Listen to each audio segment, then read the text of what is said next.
Hello, hello, hello, hello, hello. Que quelqu'un se cotise pour m'acheter une robe. Hello. J'ai envie de refaire une petite vidéo sur le thème INTJ parce que plus j'en apprends sur le sujet, plus j'ai des choses à dire. Voilà. C'est le but de cette chaîne, c'est parce que j'ai des choses à dire qu'on est là aujourd'hui sur cette chaîne. Si tu n'es pas encore abonné à ma chaîne, n'hésite pas à t'abonner, activer la cloche des notifications. C'est très important pour référencer ma vidéo et ainsi pouvoir me propulser sur les charts, devenir riche, voyager, vivre ma best life ever. Bref, passons. C'est très important pour référencer la vidéo et ça m'aide beaucoup. Donc voilà, n'hésite pas à le faire, c'est gratuit, ça ne te coûte rien.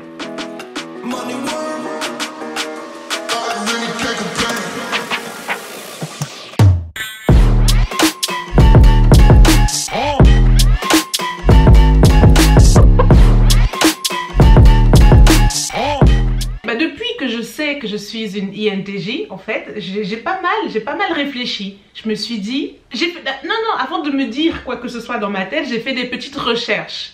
Et dans mes recherches, voilà, j'aurais peut-être pas dû, des fois c'est bien de vivre dans le déni et dans l'ignorance, vraiment, ça peut sauver la vie.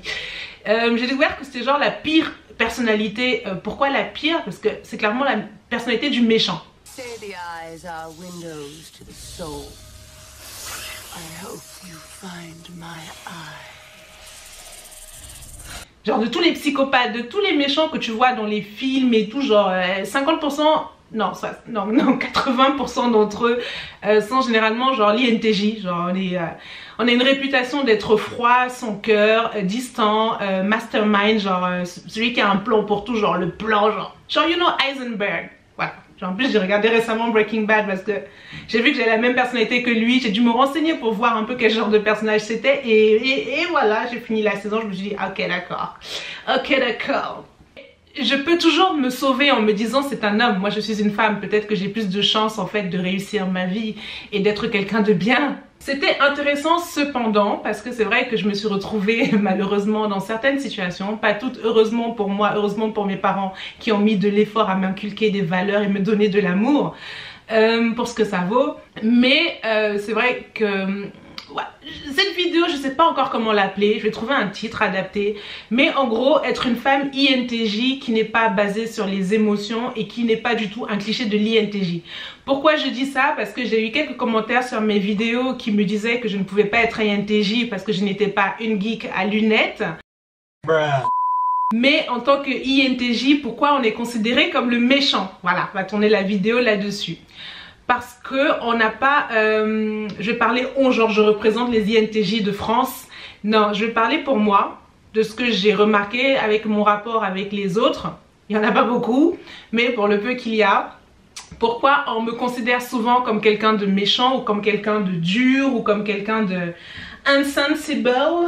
Bon, on se repositionne. La vérité c'est que la gentillesse c'est surfait. Oui, j'ai dit c'est surfait, c'est too much, ça n'existe pas, c'est faux, c'est trop représenté. La gentillesse c'est pas ce que la majorité des personnes pensent. Et j'ai vraiment beaucoup de culot, je sais, de venir et de dire ça comme ça. Il faut être réaliste à un moment donné, personne n'est gentil pour être gentil en fait, ça arrive, mais il y a quelque chose derrière tout le temps. Et dans la représentation de la gentillesse, les gens pensent que pour être gentil avec eux, il faut leur rendre des services, il faut faire des choses pour eux, il faut dire oui à tout et il faut aller dans leur sens. Vraiment, 97, voilà, en plus je sors des chiffres basés sur le néant, mais 97% des humains, voilà ça commence, l'INTJ revient. Je vais être neutre. La plupart des personnes pensent que la gentillesse, c'est les points que je viens de vous citer. Pour eux, ça c'est être gentil. Moi, me, myself and I, je ne pense pas que ce soit ça de la gentillesse. Pour moi, ça, avec mes lunettes de l'INTJ, ce sont les caractéristiques basiques de la manipulation en fait. Donc je viens vers toi, je ne te connais pas, je manifeste une gentillesse qui est beaucoup trop, hein. Je te propose de te rendre service, de nettoyer tes baskets, hein, de t'épiler les jambes. Ensuite, tu me dis des choses, j'acquiesce, j'approuve, voilà, je m'efface complètement. Voilà, pour ces personnes-là, ça c'est être gentil. Sauf que un INTJ n'est clairement pas comme ça en fait, parce qu'on ne sait pas faire semblant. Donc oui, je peux être gentille des fois, Si je rencontre quelqu'un qui a les mêmes valeurs que moi, c'est pas des valeurs de ouf, hein, juste ne tue pas ton prochain et un minimum de respect. Voilà. Je pense vraiment c'est des valeurs que beaucoup de personnes ont normalement. Et qui a un discours plus ou moins sensé, ou quelqu'un qui m'inspire, m'apprend des choses, bref, qui soit dans moi je plus, toi tu plus, on va s'apporter des choses. Pour moi, ça c'est la gentillesse en fait, parce que cette personne elle est suffisamment gentille à mon égard pour m'apporter des informations, pour m'aider à apprendre des choses, pour m'aider à me développer et pas me servir tout ça sur un panier. Pour moi, ça c'est la gentillesse. D'autres personnes vont penser que la gentillesse c'est leur donner, leur donner, leur donner, leur donner et leur donner un travail qui est tout fait, leur faciliter la vie, voilà, pour eux c'est ça la gentillesse. L'INTJ c'est pas du tout forcément ce qu'ils voient comme la gentillesse. Bien sûr ce serait une opportunité, si quelqu'un me mâche un travail et me le donne tout fait, tout cuit, la feignasse en moi va se dire oh, yay, mais en vrai pour moi je vais pas estimer que c'est quelque chose de gentil, je vais trouver ça cool, mais je vais pas dire ah cette personne elle est super sympa, voilà, je vais juste me dire bon elle a fait ça d'une certaine manière, elle doit s'y retrouver dans ce geste, mais moi ça ne m'aide pas vraiment en fait, c'est un cadeau un peu superficiel. Bref voilà, je sais pas si cette vidéo va être très claire, mais des fois j'aime bien me lancer comme ça en freestyle et parler un peu. Au niveau des relations dans la famille, j'ai remarqué que c'était souvent ça, vu que je suis la seule, une des rares personnes dans ma famille qui ose dire des non, mais voilà, comme j'ai fait une vidéo qui parlait de l'importance de dire non, n'hésite pas à aller la checker. Mais d'ailleurs dites-moi en commentaire si pour vous c'est facile de dire non, parce que j'ai l'impression que c'est un sujet de ouf. Moi j'avais pas réalisé que c'était un truc de ouf jusqu'à ce que je vois des manuels qui expliquaient comment dire non et qui incitaient des personnes à dire non. Genre pour moi c'est tellement obvious, évident de dire non, que ça te plaît, tu dis oui, tu as envie de le faire, tu dis oui, tu n'as pas envie, tu dis non, tu ne sais pas, tu dis je ne sais pas. Voilà, pour moi c'est voilà, c'est soit tout blanc, tout noir, mais dites-moi en commentaire ce que vous en pensez. C'est vraiment mon avis et avec le type de personnalité que j'ai. D'ailleurs je suis vraiment contente de voir que c'est quelque chose qui existe et qu'il y a d'autres gens comme moi, vraiment. Parce que je me suis toujours sentie un peu genre je me suis vraiment demandé si j'étais méchante. Un exemple comme ça, un exemple, parce que c'est... Moi je viens d'une famille africaine et c'est vrai que dans les familles africaines on a tendance à demander, genre c'est un peu la base, genre tout le monde demande, genre oh donne-moi, donne-moi, donne-moi, donne-moi. Dans ma personnalité, je n'aime pas du tout ça parce que ça ne m'aide pas en fait. Et je demande des choses quand j'ai besoin de quelque chose, bien évidemment. Mais je vais pas en faire une habitude et je vais éviter de le faire trop souvent. Je le fais uniquement si je suis dans une position vraiment genre au bout du rouleau où c'est nécessaire. Si ce n'est pas nécessaire, je vais pas demander, je vais essayer de me débrouiller toute seule. Parce que de un, ça me permet de me développer, ça me permet de faire des recherches, ça me permet d'apprendre des choses, ça me permet de travailler en fait sur mon propre développement personnel. Et ayant cette perspective, ayant ce point de vue, quand d'autres personnes me demandent quelque chose, bah, je vais avoir plus tendance à dire non.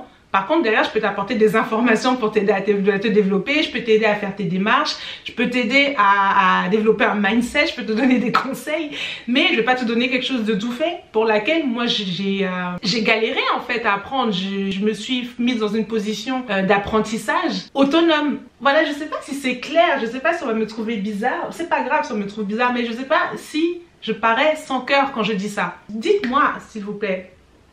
Donc voilà, et ça fait que certaines personnes me trouvent méchante, voilà, au terme. Après je dis pas que je suis radine, que je suis dans un coin, je ne donne rien à personne et tout. Quand je peux aider, je donne, hein, clairement, je suis un peu... quand j'ai les moyens, je suis la reine du pétrole, je donne. Mais c'est vrai que je vais plus valoriser ce que je vais donner à quelqu'un au travers... de l'aider à se développer, de l'aider à s'en sortir d'une manière un peu plus profonde que juste un dépannage superficiel et temporaire. Voilà, ça c'est vraiment tenir quelqu'un sous sa coupe et je trouve pas ça vraiment avantageux. Après, si quelqu'un est vraiment en galère et a besoin d'être sorti d'une situation, d'être dépanné, ce genre de truc, bien sûr je vais l'aider si c'est quelqu'un de ma famille ou un ami, mais vraiment vous avez saisi l'idée. Moi je parle en général vraiment des personnes que je côtoie. Bon, avec le temps, certaines personnes que je côtoie ont réalisé ma façon de fonctionner, donc ça va, on me lance plus des pierres, je ne suis plus comme ça brûlée sur le bûcher des sorcières, mais pendant pendant une grande période dans mon enfance, ça a été, dans ma jeunesse et dans mon enfance, ça a été très très dur de ce point de vue là, parce que personne ne comprenait, personne n'avait cerné ça en moi et on m'a souvent pointé du doigt en me traitant de tous les noms d'oiseaux. Non, c'est pas vrai, on m'aimait beaucoup, mais je voyais bien qu'on privilégiait ou on valorisait plus les personnes qui étaient tu sais, les gens qui font tout ce qu'on leur dit de faire là, tu vois, tous ceux qui sont gentils. Mais ces gens-là, ils se font bouffer. Donc ça les dérange peut-être pas, moi ça me dérange et c'est pas intéressant et c'est pas de la gentillesse en fait. C'est des gens qui cherchent à se faire aimer. Donc c'est légitime, on a le droit d'aimer, on a le droit de chercher à se faire aimer. Mais encore une fois, c'est pas une gentillesse telle qu'on l'entend en fait. C'est pour ça que je dis que la gentillesse c'est genre surfait. Je suis en train de m'exciter sur cette vidéo, je sais pas si elle a un sens, je sais pas où elle va. Mais voilà, je dépose ça ici. Si cette vidéo t'a plu, n'hésite pas à la liker. Si elle t'a pas plu, tu peux continuer ta route tranquillement comme tu es venu. N'hésitez pas à vous abonner à ma chaîne si vous aimez mon contenu. Activez la cloche de notification et je vous dis à très vite pour une nouvelle vidéo. Ciao. G-A-B-N-A-N-D-E-Z-Ro Picasso style, Bamako tempo. Gotta regulate my pheromones. Gotta take it for whatever brings a prayer home.